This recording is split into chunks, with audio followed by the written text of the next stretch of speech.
Bonsoir, bonsoir et bienvenue à vous pour ce live un petit peu spécial en mode vlog, blog, enfin ce que vous appelez ça comme vous voulez, podclub, je sais pas, moitié podcast, moitié vidéo, moitié vlog. Alors sur un format un petit peu spécial parce que ce soir je vais traiter un sujet qui me tient à cœur. Bon, c'est le sujet, enfin voilà, on me pose beaucoup de questions en fait sur parce que souvent je partage avec vous. En story ou on va dire personnellement, c'est-à-dire en MP, tout ça sur la vie aux Émirats, comment ça se passe et tout ça, vous êtes beaucoup à vous questionner par rapport aux Émirats, tout simplement, à la vie, comment on s'installe là-bas et tout ça, comment ça se passe, etc. Donc du coup, je me suis dit, tiens, je vais faire un petit live sur la question où, ben, en fait, vous pouvez poser les questions que vous voulez en rapport avec la vie aux Émirats et puis je répondrai à vos questions. Alors, nous sommes je crois, on est le 12, nous sommes le 12 ou le 13 juillet.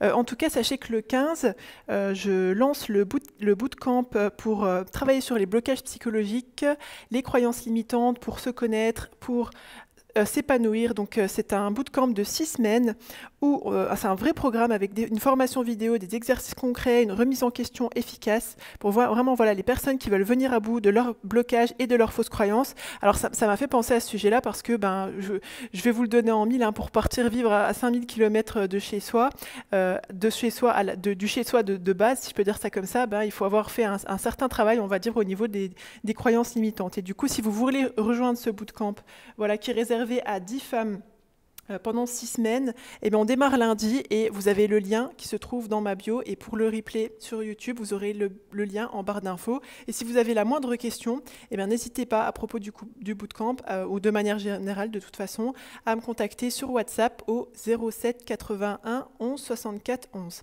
Alors vous avez commencé à écrire dans les commentaires, je vais commencer à traiter un petit peu vos questions. Alaykoum salam. Ah, alaykoum salam Mariam. Est-ce que la mentalité là-bas est très différente par rapport à la France? Ouais, franchement, c'est très différent. Franchement, oui. Alors, c'est très différent, mais vous savez, c'est pas tant en fait le fait que ce soit une mentalité. En fait, si vous voulez, il n'y a pas vraiment de mentalité parce que nous sommes 80% d'immigrés ou d'expatriés. Vous appelez ça comme vous comme vous voulez. Donc, du coup, la mentalité, c'est un peu la mentalité de l'expatriation finalement. C'est la mentalité, je dirais, de la curiosité de l'ouverture. D'ailleurs, cette année, je trouve ça très joli, c'est l'année de la tolérance, ça s'appelle ça Year of Tolerance. Donc voilà, ça vous en dit long en fait sur la mentalité du pays. Bon, je ne voulais pas faire de mauvaises comparaisons avec la France, mais voilà, ça vous en dit long quand même avec la différence de mentalité avec la France. Donc si comment dirais-je, les immigrés, en fait, hein, tout simplement, ils sont bien accueillis. En fait, on ne peut pas parler d'intégration parce que, enfin, si vous voulez, oui et non. C'est-à-dire que les locaux, donc les Émiratis, je les appelle souvent les Anglais arabes. Bon, c'est pour plaisanter, hein, mais c'est-à-dire que ils mettent une certaine distance, on va dire au début. Ils ont un certain flegme, on va dire, mais c'est des gens voilà, quand vous avez passé cette barrière en fait. Parce que bon, ils sont quand même que 20%. Hein, je peux comprendre, on va dire, ça peut aisément se comprendre que voilà, ils ont dû avoir des déceptions eux-mêmes, etc., qui mettent une petite distance au début, mais une fois que cette distance, elle est passée, ben en fait, c'est des gens qui sont hyper généreux, qui sont très courtois, très bien élevés, très bien éduqués, hyper respectueux de la famille, de la femme. Vraiment, c'est un plaisir de vivre avec ces gens-là. Alors c'est sûr que ça peut déstabiliser un peu au début parce que ce sont des gens qui ne courbent pas les chines, si je peux dire ça comme ça. Hein. Enfin, vous voyez, ils n'ont pas de... Enfin, si vous voulez, ils ont pas... on sent qu'il n'y a pas de complexe d'infériorité par rapport aux Occidentaux. Donc du coup, peut-être ça peut... J'ai eu l'impression que ça a souvent déstabilisé les gens qui étaient venus en tourisme ici. Voilà pour vous dire. Alors, dans le bootcamp, y a-t-il des sessions individuelles chaque semaine? Alors, dans le bootcamp, pour faire une petite parenthèse, il y a un live participatif par semaine avec uniquement les membres, les femmes qui font partie du bootcamp. Et il y a un groupe WhatsApp qui est uniquement dédié aux membres du groupe où là, on peut échanger en fait à souhait dans la journée. Vous avez une question, une réflexion, etc. Eh bien, on peut toujours partager. Par contre, il n'y a pas de session individuelle avec chaque membre du bootcamp qui sont prévues. Bonsoir, est-il vrai qu'il faut être marié? Absolument pas. Non, non, faut pas. Il y a plein de femmes célibataires aux Émirats hein, qui viennent de partout. Quelle est la mentalité par rapport aux femmes? Alors, comme je disais tout à l'heure, par exemple, un Émirati va rarement regarder une femme. Alors là, je vais vous parler des.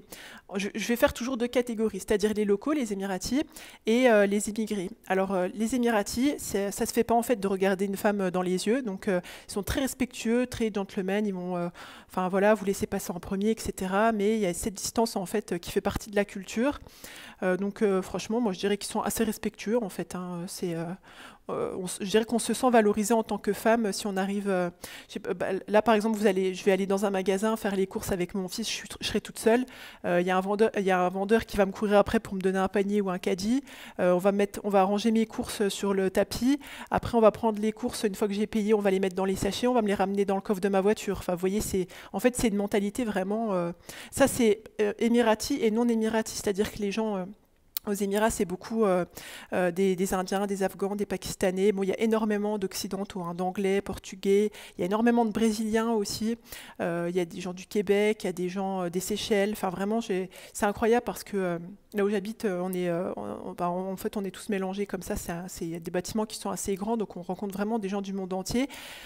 Et du coup, c'est vraiment une mentalité comme ça, je dirais. On s'entraide en fait entre expatriés, on va dire. Mais voilà, pour vous dire, la mentalité par rapport aux femmes, c'est plutôt, moi je dirais, c'est très respectueux. Et alors, on a souvent cette image comme ça comment dirais-je, par rapport à la tenue vestimentaire et tout ça. Il faut savoir que les Émirats, ils sont très, entre guillemets, tolérants par rapport à ça. C'est-à-dire que vous êtes voilé, c'est pas un souci. Vous n'êtes pas voilé, c'est pas un souci. Vous êtes en jupe longue, c'est pas un souci. Vous êtes en jupe courte, c'est pas un souci. Vous couvrez votre visage, c'est pas un problème. Enfin voilà, c'est vraiment, franchement, les gens, ils vous calculent pas, ils vous regardent pas. Donc je dirais que c'est une mentalité vraiment très respectueuse. Le bootcamp, ça a l'air de tout déchirer. Mais Mariam, mais bien sûr, ça va tout déchirer. Inch'Allah. Alaykoum salam Sonia, bonjour à ceux qui arrivent. Si je pouvais, je l'aurais fait. Oui, contacte-moi, Mariam, peut-être on peut s'arranger. Hop, excusez-moi, je descends vos commentaires. Comment avez-vous décidé de partir un coup de tête, par exemple? Alors, Angélique, c'est un petit peu oui et non, si vous voulez. Mon départ, je souhaitais quitter la France, je souhaitais m'expatrier depuis un moment, mais on va dire j'ai commencé à mettre de côté, à vraiment préparer mon projet en 2013. Et du coup, c'était un coup de tête, oui et non, c'est-à-dire que financièrement, j'étais en train de préparer mon départ. Relationnellement, j'avais aussi préparé mon départ, et dans ma famille aussi, j'avais préparé mon départ. Mais en fait, c'est vrai que je racontais dans le mail que j'ai envoyé à mes abonnés pour leur faire part du live ce soir, que en fait c'était un après-midi de février, il faisait un peu froid, j'étais sous la couette dans mon lit en mode baleine, quoi, en mode j'ai froid. Et puis j'ai regardé les billets, je me suis dit tiens allez, soit on va au Maroc, soit on va à Dubaï. Les billets c'était quasiment le même prix. On s'est dit allez, on va voir, on va prospecter à Dubaï. On hésitait avec mon conjoint entre Dubaï et puis le Maroc, et du coup on est parti à Dubaï. Et une fois qu'on est arrivé là-bas, c'était juste il n'y a pas de mots en fait. On a eu le cerveau retourné, mais dans le bon sens en fait. C'est que, si vous voulez, on a une image en fait des Émirats, ou je pense du monde arabe, des gens du Golfe, que par les médias, franchement, une image qui est vraiment tronquée par rapport à la réalité d'ici. Et du coup, quand on est arrivé sur place et qu'on a vu comment c'était vraiment, ben, on a eu une claque. Et bon, je vous rentrerai un petit peu dans les détails et tout de comment on est resté un mois. Bon voilà, on est resté un mois, et puis un mois pour voir si on pouvait s'acclimater, comment on pouvait au niveau logistique s'installer, etc. Et puis voilà, on a eu envie de partir. Quelles sont les disponibilités de travail là-bas? Franchement, c'est mieux si vous avez, en fait, si vous voulez, les Émirats, ils ont une politique de travail. En fait, dès que vous arrivez, en fait, il faut apporter une plus-value au pays, tout simplement. Donc, plus vous êtes diplômé, mieux c'est. Je ne vais pas vous mentir. Ils sont très friands des bac plus 3, bac plus 5, bac plus 2, bac plus... autant on dit qu'en France, voilà, quand on a fait une thèse de doctorat, on a un bac plus 8, on galère un peu à trouver du travail. Aux Émirats, c'est pas le cas. C'est pour ça qu'il y a énormément de, comme on les appelle, entre guillemets, des cerveaux qui fuient aux Émirats. Pas seulement parce qu'il y a le salaire, même si c'est vrai, mais surtout parce que les gens sont reconnus, entre guillemets, pour leur intelligence, pour leur capacité, leur technicité, etc. Après, quand vous êtes plutôt dans des métiers un petit peu techniques ou manuels, etc., ben, le truc, c'est que vous êtes en concurrence avec les Indiens qui vont exiger bien moins de salaire que vous et qui sont très... voilà, franchement, c'est des gens qui sont assez... Bon, je dis pas que les Français sont pas humbles, mais voilà, ils ont l'habitude de vivre plus simplement que nous. Vous leur donnez un salaire de 300 ou 500 euros, pour eux, c'est un truc de fou. Et alors, vous allez me dire peut-être, oui, mais c'est pas juste, parce que bon, c'est la réflexion que j'ai souvent. Il y a des gens qui touchent des salaires de 5 000 6 000 euros. Une infirmière, par exemple, j'ai discuté avec une infirmière donc anglaise qui travaille aux Émirats, elle touche 6 000 euros. Bon, j'ai fait le calcul, c'était 6 000 euros par mois. Bon, elle a que 1 ou 2 jours de congé par... Enfin, vraiment, elle travaille beaucoup. Non, je vous dis pas... Non, non, elle travaille par 4 jours. Enfin, franchement, elle avait vraiment un salaire très confortable. Et à côté de ça, oui, vous avez des gens qui touchent bien moins.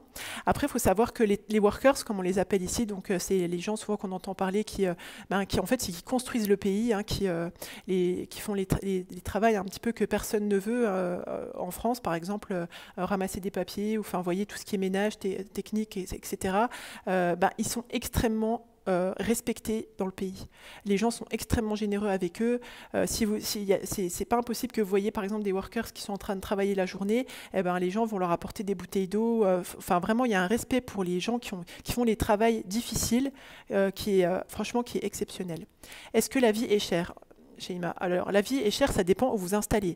C'est-à-dire que Dubaï, oui, c'est extrêmement cher. Abu Dhabi, c'est extrêmement cher. Par contre, vous avez des Émirats comme Ras El Khaimah, c'est moi où je suis installée. Sharjah, Al Ain, je connais pas trop. Fujairah, je peux pas vous dire non plus. Al Quwain, je crois que c'est pas très cher non plus. Et Ajman, c'est pas très cher non plus. En fait, si vous voulez, il y a pour tous les porte-monnaies. Ça dépend de la vie que vous voulez. Faut pas oublier que quand même il y a des gens qui viennent entre guillemets, enfin qui viennent de pays pauvres, hein, d'Inde, etc., qui arrivent à s'installer, qui arrivent à vivre. Donc voilà, pour vous dire qu'il y a vraiment tous les budgets. Ça dépend comment vous voulez vous mettre, etc. Côté alimentation, vous arrivez à manger bio. Franchement, alors c'est peut-être entre guillemets le point moins bien. C'est vrai que pour manger bio, c'est quand même pas. Enfin, bio, je sais même pas. En fait, bio, ils appellent ça du organique ici.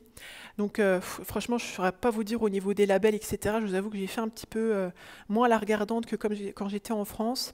Les fruits et légumes viennent souvent d'Inde. Moi, j'ai remarqué que quand ça venait d'Inde, c'était bon. Par exemple, j'avais acheté du raisin. L'avant-dernière fois que j'ai acheté du raisin, il venait d'Inde, il était super bon. Là, j'ai acheté du raisin qui venait d'Italie, il était ignoble. Mais franchement, les fruits et légumes, c'est pas trop ça, je vais vous dire. Ça, bon, peut-être j'ai pas encore trouvé le spot où je vais avoir des bons fruits et légumes. Ça va, mais c'est vrai que c'est pas le niveau, entre guillemets, au niveau du bio de la France. Pour les sacs, c'est comme en Arabie. Ouais, je pense. Franchement, la gestion du plastique, c'est le point qu'ils sont en train de travailler, sur lequel ils sont en train de travailler. Par exemple, là, chez Carrefour, dernièrement, oui, parce que Carrefour est très prisé, il y a beaucoup de Carrefour aux Émirats, donc vous n'êtes pas trop dépaysés sur ça.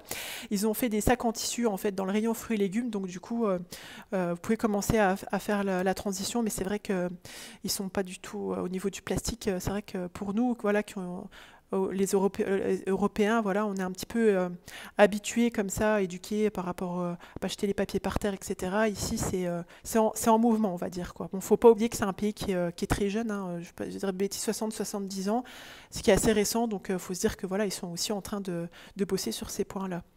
Effectivement, j'ai été là-bas et c'est le seul pays où je n'ai pas ressenti de peur vis-à-vis des hommes. Alors les Émirats, c'est la sécurité aux Émirats, c'est un truc de fou. Franchement, vous pouvez marcher dehors à n'importe quelle heure, une femme seule. D'ailleurs, les vols, ça n'existe pas. Moi, ça m'est arrivé d'oublier mon portable et de revenir une demi-heure, 3/4 d'heure après. Il y avait des gens assis à côté de mon téléphone, normal quoi. Ils m'ont tendu J'ai dit, ah, je viens chercher mon téléphone, ils m'ont tendu mon portable, normal. Le vol, ça n'existe pas en fait aux Émirats. Et la sécurité au niveau des femmes, hein, pareil, hein, comme je vous disais, que vous soyez voilée, pas voilée, musulmane, pas musulmane, etc. De manière générale, il y a beaucoup de respect vis-à-vis des femmes. D'ailleurs, aux Émirats, aller parler à une femme dans la rue, c'est considéré comme du harcèlement sexuel. Donc, c'est fort peu probable, bon après, tout dépend peut-être des endroits que vous fréquentez, que vous fassiez comme ça, accoster, ou vous n'avez pas cette sensation quand vous passez, comment dirais-je, à côté d'hommes. Vous avez cette petite appréhension qu'on peut avoir en Occident. Ça n'existe pas en fait. Aux Émirats, vous êtes vraiment tranquille. Avec plaisir, Angélique. Hop, alors je descends un petit peu dans les commentaires. Et comme salam. Quelles sont les conditions pour s'installer? Il faut normalement un visa travail, il me semble. Alors moi, à ma connaissance, il y a 3 manières de s'installer aux Émirats. Il y a effectivement le fait de trouver un travail et d'avoir un visa travail pour soi et pour sa famille. Il y a le fait d'être sponsorisé par un local. Je conseille pas forcément, ça me semble un petit peu compliqué au niveau des démarches après, parce que si vous êtes sponsorisé par quelqu'un, par exemple, il vous faut sa signature. C'est comme si c'est lui qui est votre parrain, qui est votre garant en fait sur le pays. Il doit un petit peu entre guillemets s'occuper de vous, si je peux dire, vraiment si je grossis les choses. Et du coup, si vous voulez passer votre permis, etc. et tout, faut la signature. Enfin, faut la signature pour un peu toutes les démarches, et du coup, ça peut être un petit peu lourd. Et vous pouvez aussi créer une société. Euh, alors vous avez plusieurs endroits, par exemple à Dubaï, il y a Media City, Internet City. C'est des zones, on va dire, des zones, je ne crois pas qu'on appelle ça des zones franches, des zones entrepreneuriales. Il y a Internet City aussi, vous pouvez créer une entreprise. Et il y a aussi des zones, ce qu'on appelle des free zones. Il y en a une, par exemple, à côté de Marjan Island, là où je vis, à Ras El Khaimah, qui s'appelle Rakes. Si vous êtes intéressé pour voir voilà, les tarifs pour ouvrir une société, pour faire les visas, etc., envoyez-moi un MP et je vous enverrai un lien. Au Fikir Baraka. Bonne soirée à vous aussi. Est-ce que les écoles sont chères à Ras El Khaimah? Si vous voulez, il y a tous les prix. Vous pouvez aussi instruire vos enfants à la maison si pour vous le truc financier c'est un blocage. Il y a tous les prix, mais c'est sûr que en France, on est habitué, entre guillemets, à rien payer. Donc, quand on arrive ici, même à payer 100 ou 200 euros par mois, ça nous fait un petit peu mal parce qu'on n'est pas éduqué à investir pour son instruction ou investir pour sa santé. C'est clair qu'ici, la donne change. Mais par contre, le service change aussi. C'est-à-dire que vous sentez, quand vous mettez votre enfant à l'école, que vous êtes, entre guillemets, client, voilà, qu'on cherche à vous satisfaire. Moi, de l'expérience que j'ai eue, c'est qu'ils sont hyper bienveillants avec les enfants, super axés sur le développement de la personnalité, etc. Franchement, frapper les enfants, je me rappelle, j'avais fait un petit peu un entretien entre guillemets à la maîtresse de mon fils, je peux dire ça comme ça. Et puis voilà, je voulais la tester un petit peu par rapport à la bienveillance, à voilà, comment elle considère qu'on punit les enfants et tout. Mais elle m'a regardé avec des gros yeux, mais genre, mais c'est quoi tes questions, quoi? Mais c'était impensable pour elle de lever la main sur un enfant. Elle m'a dit, mais they are just children, ok. Bon, elle m'a dit, ce sont juste des enfants. Ça voulait tout dire en fait. Alaykoum salam, tu communiques en anglais ou en arabe? Je commence un petit peu des fois à comprendre l'arabe, mais en majeure partie, comment dirais-je, on communique en anglais. Et il n'y a pas besoin d'un niveau de fou en anglais. Moi, c'est un truc qui m'a un peu déstabilisée au début, parce que je m'attendais à devoir être fluent en anglais, à parler en mode voilà. Et en fait, je me suis rendu compte que voilà, avoir un niveau basique, ça suffisait. Après, c'est sûr, quand vous discutez avec des Anglais, des Américains et tout ça, bon, ça vous permet d'un petit peu bosser votre anglais. Mais par exemple, vous parlez avec je me suis fait une copine, une amie russe. Bon, voilà, on parle en mode anglais, mais en mode anglais un petit peu flingué, je pense. Mais bon, on se comprend en fait. Voilà, c'est que les gens, je vous dirais, les gens se comprennent en anglais. Voilà, bon, ils communiquent bien sûr, mais ils se comprennent en anglais. Chacun fait un petit peu à sa sauce selon sa traduction de sa langue d'origine. Bon, ça donne des trucs un petit peu drôles des fois. Faut le temps aussi de s'habituer aux accents, parce que du coup, vous avez des gens qui viennent du monde entier avec des accents différents en anglais. Moi, ça m'a un petit peu déstabilisé au début, mais franchement, l'oreille s'habitue. J'ai déjà été à Dubaï, je n'ai pas aimé car je trouvais que les activités étaient destinées aux personnes huppées, riches, etc. Ça a changé. Je vous dirais, ça dépend où vous allez, en fait, dans les quartiers où vous allez. C'est clair que si vous êtes resté à Dubaï Mall, Mall of the Emirates, Burj Khalifa, Burj Al Arab, tout ça, bon, c'est clair que c'est plutôt des trucs, faut des moyens, en fait. Mais quand vous sortez un petit peu de l'arrière-pays, vous allez dans les autres Émirats, là, vous pouvez vous balader dans la montagne, vous allez à des points d'eau, vous voyez des trucs un petit peu, il y a des choses, on va dire, plus pour tout le monde en fait, parce qu'il ne faut pas oublier qu'il n'y a pas que des riches en fait aux Émirats, contrairement à ce qu'on croit. Donc effectivement, quand vous arrivez, comme je vous disais, dans les endroits un petit peu comme ça, famous, populaire, mais pas au sens populaire, connu, voilà. Bon, c'est clair qu'il faut des moyens, mais franchement, c'est pas du tout destiné à tout le monde. D'ailleurs, si vous voyagez aux Émirats, j'ai une petite liste d'endroits. Contactez-moi en MP, je vous ferai part de ma liste. Alaykoum salam. Sancha, comment se sentir chez soi lorsqu'on n'a pas forcément de contact avec les Émiratis? On dit qu'ils sont assez hautains. Alors, si vous voulez, en fait, je pense qu'au début, on fait avec nos voisins. Donc après, ça dépend, vous êtes voisin avec qui. Par exemple, moi, je me suis fait deux, trois copines dans mes voisines. Donc, j'ai une voisine qui est indonésienne, une voisine qui est russe, et une autre avec qui je me suis bien entendue, qui est soudanaise d'Angleterre. J'ai pas eu l'opportunité de faire friendly avec une Émirati, bien que j'en ai rencontré, j'ai discuté. Elles sont hyper, franchement, elles sont sympas. Elles sont simples en fait. Ils cherchent pas après vous les gens. Si vous voulez, c'est vrai que peut-être on a l'habitude de visiter entre guillemets. Moi, je suis pas trop allée au Maghreb, je suis juste allée en Tunisie, mais c'est vrai que les gens sont plus avenants vers vous, etc. Et on pense que les Arabes du Golfe, ils sont pareils. Absolument pas. Ils n'ont pas besoin de vous. Voilà. Donc c'est clair qu'ils font leur vie. Je sais pas, entre guillemets, ils vous calculent pas, mais c'est-à-dire pour eux, c'est du comportement en fait, de pas s'intéresser à ce qui nous regarde pas. Donc en fait, quand vous avez l'opportunité de parler avec eux, quand c'est vos voisins, etc.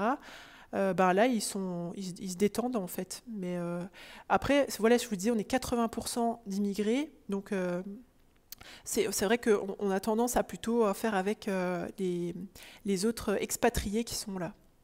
J'aimerais savoir comment s'assurer de vivre longtemps là-bas. Bah, franchement, c'est un des points, je pense, sur lesquels il faut lâcher prise, hein. C'est-à-dire, déjà, je vous dis d'une manière générale, je vous dirais comment vous pouvez vous assurer que vous allez vivre longtemps, tout court.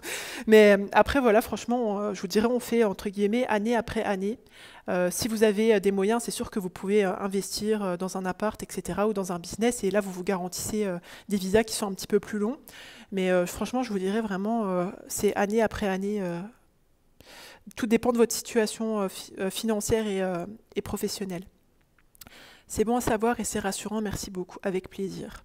Je suis très intéressée par les Émirats, surtout Sharjah et Ras Al Khaimah, mais on m'a toujours dit qu'il fallait un gros salaire et surtout l'anglais. Ben, c'est quoi un gros salaire en fait? Parce que franchement, mon mari il a rencontré des Français qui vivaient à Sharjah. Ils vivaient avec l'équivalent de 1000 euros. Alors c'est sûr qu'ils vivent modestement, mais ils vivent, hein. Et donc voilà, ça dépend ce que vous appelez un gros salaire. Et franchement, l'anglais, il faut se détendre sur l'anglais, hein. C'est sûr, il faut pouvoir s'exprimer, etc. et tout, mais vous n'avez pas besoin de faire une syntaxe de fou, d'une conjugaison de malade. Moi, je me prenais un peu la tête avec ça parce que j'avais fait de l'anglais un peu poussé et tout à la fac. Mais en fait, voilà. Moi, je vous dirais franchement, si vous êtes intéressé, qu'est-ce que vous avez à perdre? Et voyez encore, hop, croyance limitante. Qu'est-ce que vous avez à perdre à essayer en fait? Vous savez, on dit vaut mieux avoir des remords que des regrets, je crois, je sais plus, ou l'inverse. Mais bref, l'idée c'est, en fait, vous avez envie de faire un truc, vous essayez, si c'est pour vous, ben Dieu merci, c'est que voilà, ça vous était destiné. Et si ça marche pas, ben essayez autre chose en fait. Vous voyez, c'est un peu, c'est ce truc en fait de s'autoriser à vivre des expériences.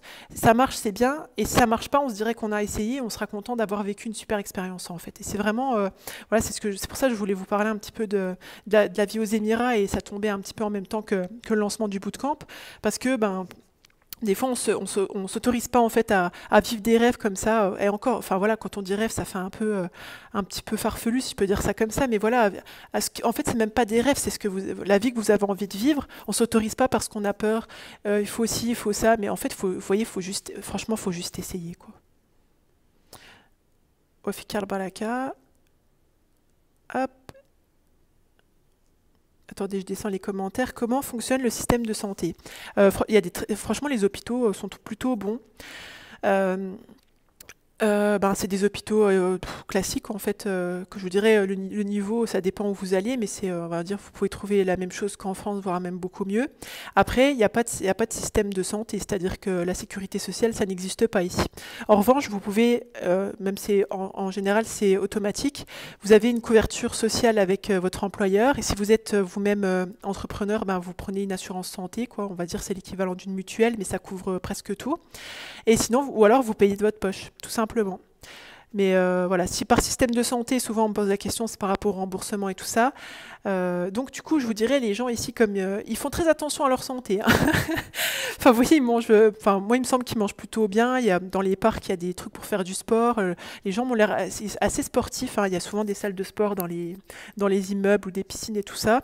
Donc, je pense que l'enjeu est tellement de conserver en fait sa santé parce que la santé coûte cher. On y donne une autre valeur après, hein, croyez-moi. C'est top ce mélange de cultures, je trouve ça beau. Franchement, c'est génial. C'est vraiment un des points positifs des Émirats. C'est que voilà, tout le monde accepte tout le monde est curieux de tout le monde. Franchement, il n'y a pas de racisme. Moi, j'ai pas vu de racisme. Ou alors, voilà, c'est propre aux personnes et c'est parce que, excusez-moi du terme, ils sont. Enfin voilà, je vais pas dire de terme, mais j'en ai pas vécu, j'en ai pas observé. Oui, c'est pas plus mal de pas se mêler de ce qui nous regarde pas. Oui, voilà, en fait, c'est comme je vous disais, c'est pour eux, c'est une règle de société, en fait. Les loyers sont à payer à l'année. Alors moi, je pensais ça aussi, et du coup, comme je vous disais, j'avais préparé mon départ depuis 2013 et je suis partie en 2018. Je dis pas de bêtises, donc pendant 5 ans quand même. Donc du coup, j'avais prévu pour payer le loyer à l'année, mais en fait, je me suis rendu compte qu'on peut faire 4 chèques. En fait, si vous payez à l'année, souvent, on vous fait une ristourne et vous pouvez négocier. Et sinon, vous pouvez payer par 4 chèques ou 12 chèques. C'est encore des trucs à négocier. Est-ce que les appartes, il faut payer à l'année? Bon, bah, du coup, je viens de répondre à la question. Alaykoum salam. Oui, alors, je vis à l'émirat de Ras El Khaimah. C'est au nord, tout au nord des Émirats. C'est Ras El Khaimah, ça veut dire la tête de la tente. Donc voilà, ça vous donne un peu la géographie du truc, quoi. Est-ce que tu vas publier ce direct sur YouTube? Car je dois y aller et j'aimerais écouter la suite. Oui, je vais tout faire pour. Ah oui, donc c'est accessible. Je pensais vraiment qu'il fallait un salaire de 4 000 euros minimum pour compter le loyer, l'école, la santé, la nourriture et le visa. Bah, en fait, ça dépend où vous vivez. Franchement, ça dépend où vous vivez. Si vous vivez à Dubaï, si vous avez plusieurs enfants, il vous faudra peut-être même plus que 4 000 euros. Mais je pense que dans les Émirats, voilà, Sharjah, Ras El Khaimah, Ajman, il y a moyen de faire moins, pardon. Je suis dès que j'ai raté le début. Ne vous inquiétez pas, je le mettrai en replay ou sur YouTube. Je pense qu'on a beaucoup de préjugés sur les Émirats, ça paraît pas accessible. Mais complètement. Vous savez, c'est pour ça. Encore, je vais reparler du bootcamp, mais bon, on appelle ça aussi des stéréotypes ou des représentations sociales. Bon, là, je vais vous parler un petit peu en mode entre guillemets prof. Mais en fait, comme on est enfermé dans des étiquettes, dans des catégories sociales, dans des stéréotypes, mais au-delà d'enfermer les autres, on nous enferme nous et ça nous enferme même nos possibilités. C'est pour ça que je voulais prendre un temps, comme je vous disais, avec 10 femmes pendant l'été pour bosser là-dessus, parce que je pense que c'est vraiment quelque chose qui nous bloque comme ça dans des projets de vie qu'on a envie d'avoir, dans notre évolution professionnelle, quand vous êtes entrepreneur, même quand vous êtes mère, des fois vous avez des blocages de vous dire ouais, je ne serais pas une bonne mère parce qu'une bonne mère c'est ci, ça, machin, truc, ou alors je ne suis pas une bonne épouse parce qu'une bonne... Enfin, vous voyez, c'est vraiment de sorte que voilà, je voulais vraiment chouchouter 10 femmes cet été pour sortir de ça et vraiment être épanouie et de vivre la vie qu'on a envie de vivre, quoi. Parce que oui, effectivement, les préjugés, et là en l'occurrence sur les Émirats aussi, ça empêche beaucoup de choses. Tout à fait d'accord avec toi. Moi, je teste la même expérience, mais un peu moins loin au Maroc. Je suis jamais allée au Maroc, mais ouais, ça doit être sympa. J'ai eu des bons retours aussi. C'est vraiment drôle le décalage entre ce qu'on vous raconte et la réalité. Il faut vérifier par soi-même, chercher des témoignages. Ouais, tout à fait. Vous savez, par curiosité, la dernière fois, j'ai regardé un documentaire assez récent de Arte. Mais mon Dieu, mais quelle catastrophe. Ça n'avait rien à voir avec... Franchement, on dirait qu'il peignait un autre pays et d'autres personnes, en fait. Par exemple, ici, bon, c'est vrai que les dirigeants, donc les princes, etc., les émirs sont très respectés, très aimés. Et du coup, c'est un peu bizarre parce que bon, ben, nous Français, rentrer dans des magasins et voir des photos de Macron, on n'a pas trop l'habitude. Mais là, ici, c'est un peu le cas partout, même sur des voitures et tout, des affiches et tout. Mais les gens les aiment. Franchement, les Émiratis, vu comment ils mettent bien leur peuple, moi, je comprends qu'ils aiment leurs dirigeants, hein, parce que franchement, enfin, les Émiratis, ils vivent hyper bien, mais parce que les richesses sont partagées en fait. Donc forcément, ils aiment leurs dirigeants. Puis même le discours des dirigeants, c'est hyper inspirant en fait. Celui qui a, je suis désolée, son nom m'échappe, si quelqu'un peut me le mettre en commentaire, il écrit même des bouquins un petit peu en mode développement personnel et tout. Enfin, c'est une source d'inspiration pour les gens ici. Début raté, vous inquiétez pas, je vais mettre en replay. Nous, en France, on est trop habitués à voir tout rembourser. Et vous savez, je pense, franchement, si je vous donne mon avis, je pense que même ça nous a mis dans une espèce de carcan psychologique d'assistanat où on se pense capable de rien, en fait, après. Parce qu'on nous a, entre guillemets, on nous a tout donné. Bon, c'est très bien, hein. Moi-même, j'ai fait des études, entre guillemets, grâce au système universitaire français, etc. Des études qui m'auraient... Vu d'où je venais, je pense que j'aurais même pas eu l'opportunité de faire de telles études ailleurs. Mais du coup, on se bat pas, en fait. Vous voyez, on n'a pas ce truc où on se bat pour avoir ce qu'on a. Et franchement, ça nous rend un petit peu dépités, déprimés. Enfin, vous voyez, c'est une opportunité de faire des études en France. Il y a combien d'étudiants qui sont boursiers qui vont même pas en cours, c'est juste pour toucher la bourse. Enfin, ça, vous parlez de ça avec des gens du Pakistan ou d'Afghanistan ou que sais-je, mais ils vont être outrés. Ils vont être outrés. Donc ouais, c'est pareil, le fait que voilà que comme ça, hop, on est malade, on va chez le médecin, on paye pas ou quasiment pas, ben, on fait pas vraiment attention à notre santé. Enfin, vous voyez, comme on n'est pas habitué à investir sur nous, ben après quand on doit investir pour pour se former, pour évoluer, pour sa santé, etc. Ben, ça nous fait tout bizarre en fait. Alors que pour quand il faut dégainer 1 000 € pour un téléphone ou pour un ordinateur, ça nous semble tout naturel, ou voire même 200 à 300 € pour des paires de baskets ou pour des robes. Là, on se pose pas de questions parce que ben on n'a pas, en fait, on est vraiment, ça nous a mis dans un espèce de carcan psychologique. Est-ce qu'il y a donc des piscines réservées aux femmes? Oui, il y a des piscines, il y a ce qu'on appelle des ladies club. Bon, c'est un petit peu onéreux, mais franchement, il y a des plages. Moi, la plage qui est à côté de chez moi, il y a personne. Alors, quand vous dites place réservée aux femmes, je ne sais pas si c'est pour vous découvrir. Là, c'est plutôt les ladies club. Mais après, comme il y a beaucoup de pudeur ici, même si vous arrivez à une piscine avec vos enfants, bah, spontanément, on va dire, les hommes, ils vont pas venir dans le bassin avec vous, quoi. En ce qui concerne la scolarité des enfants, le niveau est bon. Il y a de tout. Il y a de tout. Moi, je suis plutôt satisfaite. Franchement, il y a de tout. Je dois aller, je réécouterai le direct, Inch'Allah. Alaykoum salam, Fatima. C'est tellement ce que tu dis, le bootcamp, tu penses le refaire une autre période? Franchement, je vais tout faire, mais je peux rien vous promettre parce que ça a nécessité une certaine organisation par rapport au reste de mon travail, puisque voilà, je suis aussi psychologue en ligne, donc où je consulte au téléphone par webcam.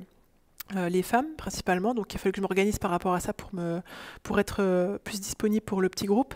Donc voilà, j'essaierai d'ouvrir d'autres groupes, mais je sais pas encore. Et puis bon, c'est sûr que là, je vous ai fait vraiment un prix hyper promo. J'ai pas mal de personnes qui m'ont dit mais t'es folle, ça vaut 1 500 € ton truc. Je le sais pertinemment.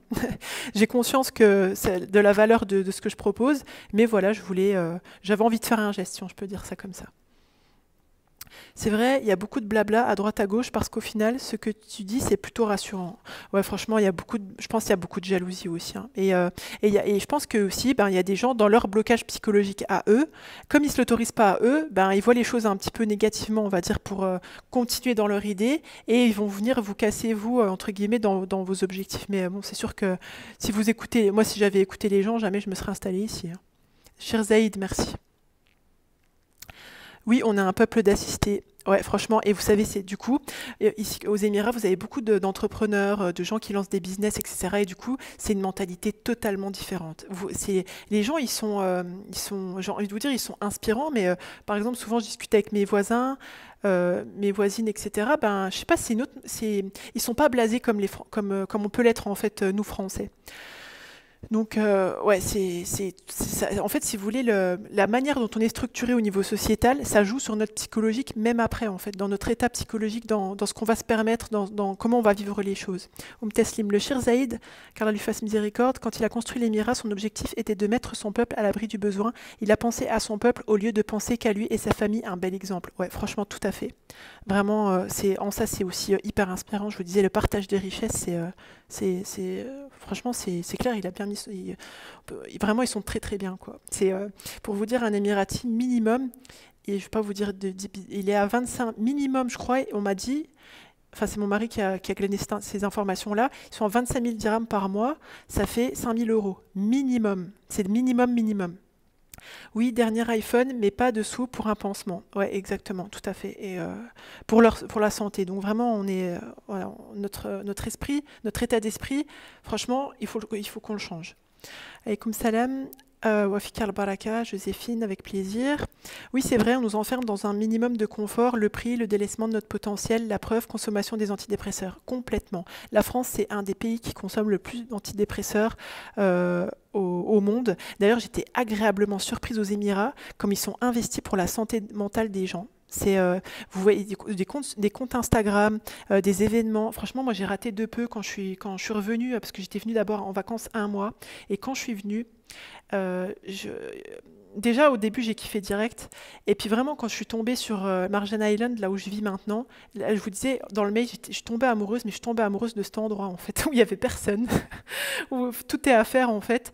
Et je me suis dit, je suis rentrée en France, j'y pensais tous les jours, je regardais sur mon téléphone des photos de Marjan Island comme si je regardais un amoureux de vacances.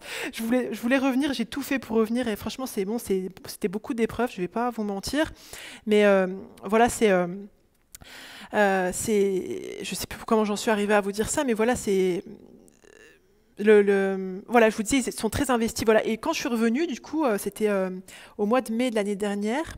Je venais de rater en fait un colloque sur Marjan Island sur le suicide et la santé mentale et tout. J'ai halluciné quoi. Et ouais, ils sont hyper opérationnels au niveau. Voilà, eux, ils parlent pas de. C'est pas un peu comme en France où la psychologie c'est pour les faux et tout. Eux, ils sont en mode optimisation de soi, développement entre guillemets ce qu'on appelle nous en développement personnel, mais self-improvement, etc. Les gens, ils sont hyper intéressés par ça. C'est fou ce comportement envers les femmes, je suis choquée, mais en bien que des hommes bougent par respect pour une femme, c'est un monde parallèle. Ouais, complètement. Mais vous savez, en fait, les hommes les Asiatiques, parce que on va dire c'est des Asiatiques, je vais regrouper au sens vraiment, comment dirais-je, comment on appelle ça, continental. Un jour, on avait pris un transport avec un Pakistanais. Il avait 25 ans ou 27 ans. Ça faisait 10 ans qu'il était aux Émirats. Il était arrivé, il était chauffeur, il gagnait quasiment rien et tout. Le gars, il a mis de côté, il a acheté des véhicules, il a monté sa société. Il était fier de nous dire que sa famille était au Pakistan, qu'il les avait mis dans une maison, qu'il leur envoyait de l'argent tous les mois, qu'il envoyait ses enfants à l'école, que ses enfants étaient instruits. Mais il travaillait 24 heures sur 24. Mais je me suis dit, mais ils sont où ces hommes? Mais franchement, c'est pour ça que je vous dis, on est obligé de respecter tout le monde parce que vraiment, c'est des travailleurs. Mais c'est pour ça, quand on dit les workers, ici, on les respecte, les workers, en fait. Mais parce que, voilà, ils ont ce sens du travail, de la famille. Quand par exemple, vous arrivez aux Émirats, à l'aéroport avec un enfant, un seul, hein, vous passez devant tout le monde. Vous ne faites pas la queue. C'est juste hallucinant, quoi. La place de la famille ici, c'est extraordinaire. Il y a toujours des gens qui sont là pour nous bloquer. Pour notre projet au Maroc, j'en ai entendu plein qui nous disaient d'éviter. Ouais, voilà, en fait, franchement, faut suivre son intuition. Faut tester, en fait. On fait rien dans la vie si on se permet pas de vivre des expériences.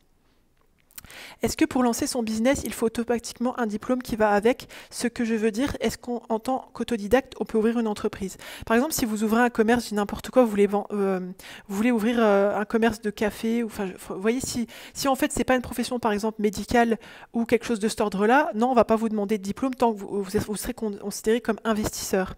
Par exemple, il y a même si vous voulez ouvrir un commerce, vous n'avez pas le diplôme, il faudra juste que vous employez quelqu'un qui a le diplôme entre guillemets à votre place. Donc oui,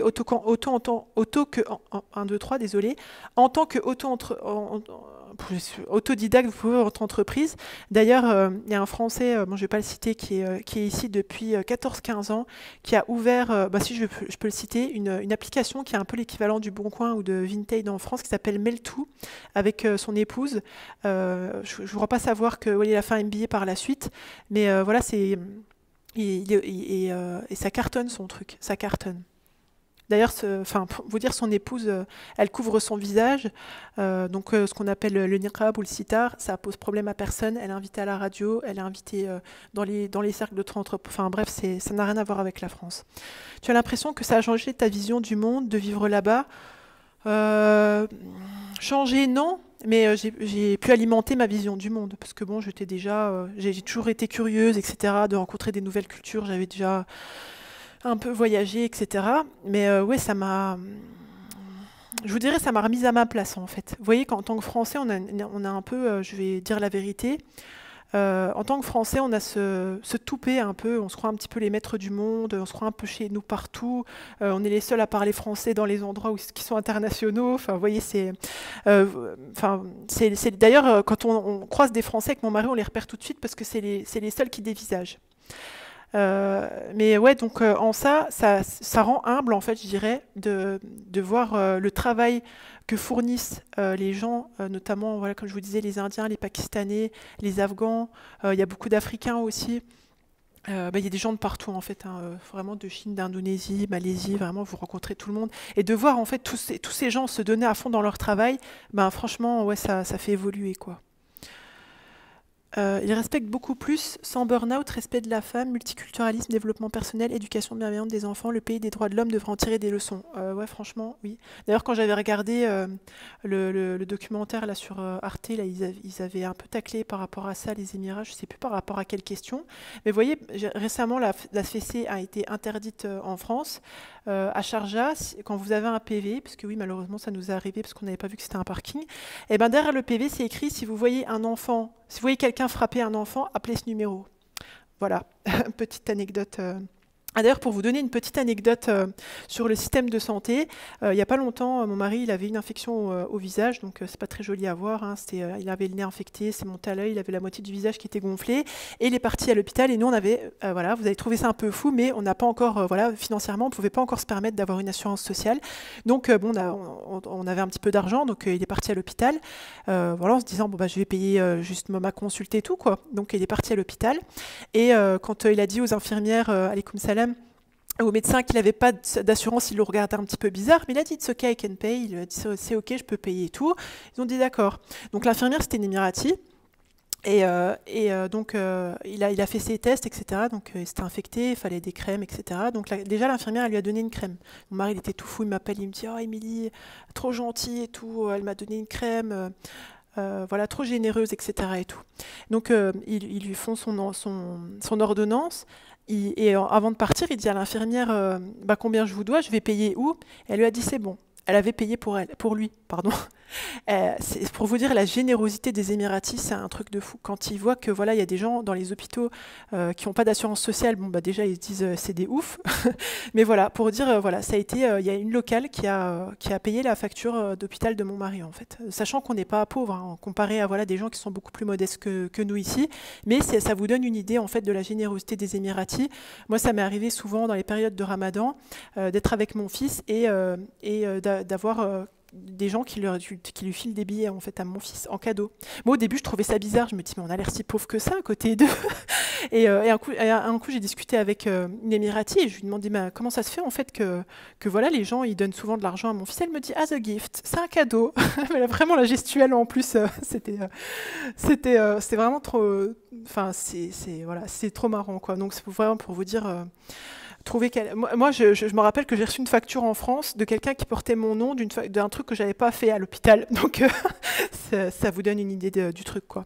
Donc voilà, n'hésitez pas si vous avez d'autres questions par rapport à la vie aux Émirats. Quelle heure il est? Je vais rester encore un petit peu quelques minutes si vous avez d'autres questions. Ah oui, je vous ai dit tout à l'heure que je vous raconterai par rapport quand on est venu sur l'île. En fait, on avait pris un Airbnb sur Marjan Island parce qu'on était resté un petit peu longtemps à Dubaï et tout. Puis, enfin, vous voyez, moi, je suis une fille un peu, moi, je viens des Vosges et tout. Je suis une fille de la montagne. Ça me manquait un petit peu de voir du truc un peu désert, quoi. Donc, on avait pris un Airbnb dans une île à Ras El Khaimah, donc Marjan Island. Je suis arrivée là, j'ai vu le bâtiment, j'ai vu la mer et tout. Je me dis non, mais moi, il faut que je vive ici en plus. Et je me rappelle, on avait discuté avec un Portugais pour vous dire qu'il y avait vraiment du genre du monde. Il nous avait dit mais c'est trop bien ici, c'est pas cher. Abu Dhabi ça coûte tant, vous devriez trop venir vous installer ici. Et puis là où on avait loué le Airbnb, bah, c'était marqué rent and on pouvait louer en fait, on pouvait voir directement un agent. Du coup, bah, on est allé voir à l'accueil pour visiter des appartes et tout. Et la nana, c'était une Pakistanaise.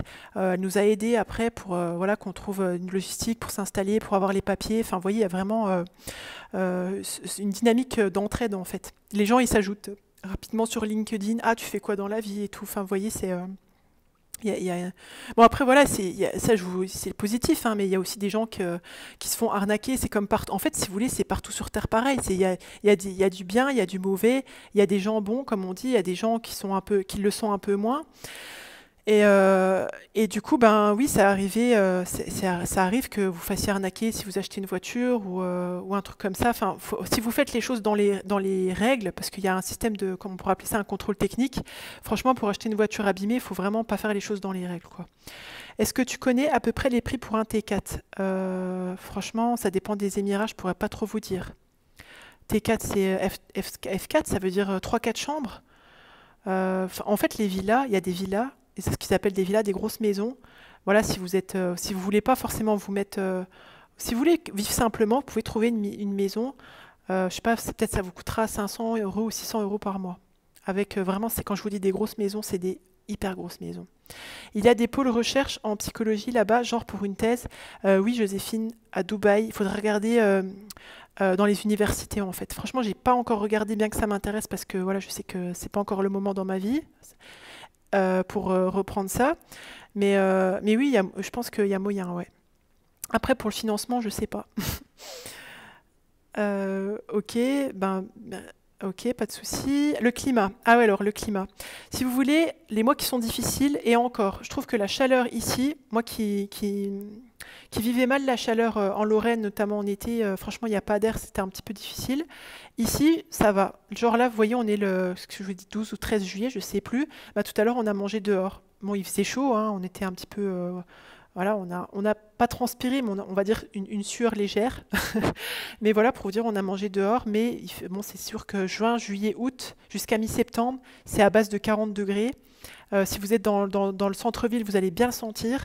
Nous, on a une voiture là, la clim, elle est un peu fatiguée. Franchement, la dernière fois, on a fait un aller-retour Dubaï. Sur le retour, on a souffert quand même. Enfin, souffert, toute proportion gardée, hein. Mais franchement, c'est supportable. Je vois, on s'est habitué parce que l'année dernière, quand on arrivait, on mettait tout le temps la clim. Et là, pour vous dire, souvent dans la journée, on arrête la clim. Donc, bon, c'est sûr, il y a la clim dans le couloir, donc on prend la fraîcheur du couloir. Mais on s'habitue. À la chaleur, c'est supportable. Et hormis cette saison d'été, franchement, l'hiver, moi, j'ai trouvé ça trop bien. Donc l'hiver, entre guillemets, on va dire, il y a 20, 25, 28. Enfin, vraiment, il fait super bon. Moi, ça nous faisait rire un peu parce qu'on voyait les gens avec des pulls et nous, on trouvait qu'il faisait chaud. Quand la première fois qu'on était venu, le mois où on était venu en repérage, on voyait les gens avec des pulls. Franchement, on se disait, mais ils sont sérieux, il fait 25 degrés, ils sont en pull. Mais pour eux, c'est l'hiver, quoi. Mais franchement, le climat, c'est supportable. Moi, je m'attendais à pire, entre guillemets. Est-ce que tu connais à peu près les prix pour un T4? Comme je vous disais, je pense en mode villa, vous pouvez trouver. Dans les Émirats plus modestes, vous pouvez trouver votre bonheur. Peux-tu répéter le nom de l'endroit où tu habites? On n'entend pas très bien. Alors, moi, je suis à Ras El Khaimah, sur une île artificielle qui s'appelle Marjan Island, et il y a une free zone. Vous pouvez regarder sur Internet, qui s'appelle Rakez, Rakez, qui est à 15 minutes en voiture. Voilà, bon, alors il est 22h57. En tout cas, ça passe toujours super vite les lives. J'espère que voilà, ça vous sera profitable et puis ça vous permettra de développer une autre vision par rapport au pays du Golfe. Voilà, je vous rappelle que il reste 2 jours pour l'inscription au bootcamp pour bosser sur les blocages psychologiques, les fausses croyances, sur voilà, la vie, les gens, vous-même surtout, pour que vous puissiez développer cette audace de prendre des décisions pour marquer un tournant dans votre vie, dans votre business, dans votre famille, dans votre rôle de mère, d'épouse, de maman, de femme, d'entrepreneuse. Voilà, on va vraiment bosser pendant 6 semaines. Avec un module par semaine en mode formation numérique. La semaine 1, on va travailler sur la posture efficace et durable de la connaissance de soi. La semaine 2, on travaillera à apprendre à cerner sa personnalité avec un outil pragmatique. En semaine 3, on va identifier les blocages et on va les dénouer surtout. En semaine 4, on va apprendre à prendre sereinement des décisions.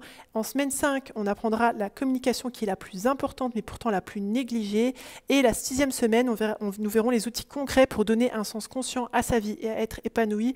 Tout ça avec, comme je vous disais, une formation numérique. Vous avez des exercices toutes les semaines sur une nouvelle thématique, avec un live participatif. Donc c'est pour ça que je serai un peu moins présente pendant le bootcamp en live sur Instagram, parce que je vais me consacrer aux 10 femmes que je suis en live participatif avec elles, et un groupe WhatsApp où on va échanger. Donc souvent les personnes que j'accompagne me disent: ah, Émilie, j'aimerais trop être entourée de personnes avec qui aiment réfléchir, qui aiment se poser des questions, qui aiment avancer, qui aiment se développer, qui aiment évoluer en tant que personne, qui aiment parler des idées, qui n'aiment pas parler sur les gens, etc. Et là, je me suis dit, c'est top, c'est ce qu'on va pouvoir faire pendant 6 semaines, partager sur des gens qui sont dans la même vibe, dans le même mood, dans la même ambiance, je peux dire, dans le même délire, comme on dit en France, dans le sens positif du terme.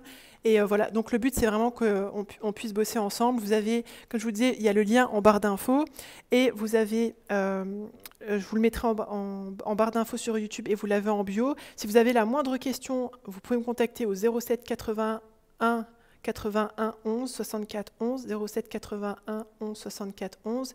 Voilà, je répondrai à votre question. Aminou Ayaki, c'était un plaisir.